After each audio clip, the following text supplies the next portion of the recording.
exercise is a massively important topic to talk about, whether you're trying to get pregnant or not. So I think that sometimes exercise can be seen as a bit of a chore. I mean, I can completely relate to that.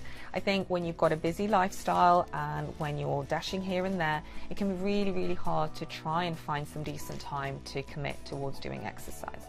As a general rule of thumb, ideally speaking, we should be trying to get at least 20 minutes of exercise every single day if we possibly can. And you know, if you really can't make the time to do any sort of formal exercise, then do some at home, or try and take the stairs whenever you can, and don't use the escalator. Just really, really basic, simple changes. Or for example, if you know that you know, you're going to be dropped off at a certain place, make the effort to be dropped off or to get off stop earlier than you need to, and then walk the rest of the distance. There's so many simple methods that you can use to try and increase the amount that you're getting. But what I want to say here is that exercise is important because it, first of all, releases endorphins, which are your feel-good hormones that, just generally speaking, make you feel fit and happy. Second of all, it helps to regulate your weight, so that, you know, we'll talk about this in another video, but ideally your weight wants to be and needs to be within the normal body mass index, so that's between 20 and 25, and exercise is absolutely crucial in helping you to achieve this.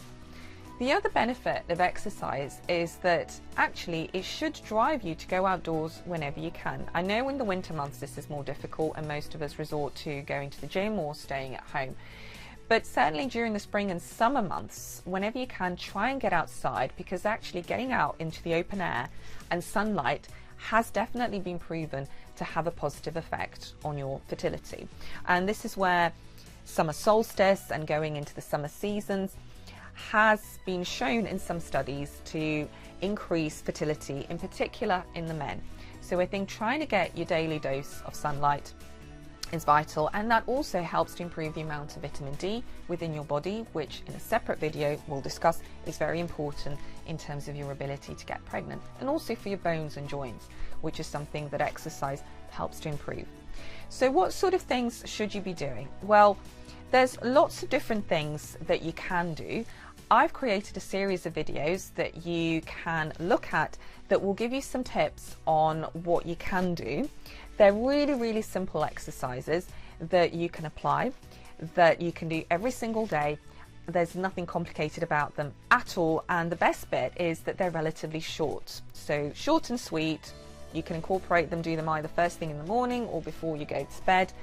But really, there's very little excuse for not using them, because again, you know, if I can do them, hopefully you can do them, and there's nothing too complex about them. Yes, you can take it a step further if you want, absolutely. There are all sorts of fancy things that you can do. But please remember not to overdo it. As much as I encourage you to exercise, please also bear in mind that too much exercise is also quite bad, and that's because it can negatively start to impact on the brain and all of your circulating sex hormones, and can in some severe cases stop you from ovulating and having periods altogether. So if you're not sure and you're trying to have a baby, go and see your GP and take some advice from him or her. A final point I'm going to make is, if you're exercising in the earlier stages of your pregnancy or when you're pregnant. Now again, lots of myths around this. A lot of people, to my surprise, actually seem to think that you shouldn't be exercising at all, and I guess to some extent I understand that. I think it's generally speaking because people are very anxious not to cause any harm to their baby. But what you've got to bear in mind is that your life should continue as normal, and if you're the sort of person that is used to exercising on a regular basis, then absolutely continue this into your pregnancy. Now, one of the things that you probably shouldn't be doing is any high impact sport or things that risk potential hits to your tummy. But that's basic common sense. What you can be doing is the majority of other things, so things such as yoga and Pilates and dancing and swimming and jogging are all absolutely brilliant for you. Even some weight-bearing exercises that you're going to see in the videos that I've created specifically for pregnant women are of immense benefit to your muscles and also to your posture, which changes when you're pregnant.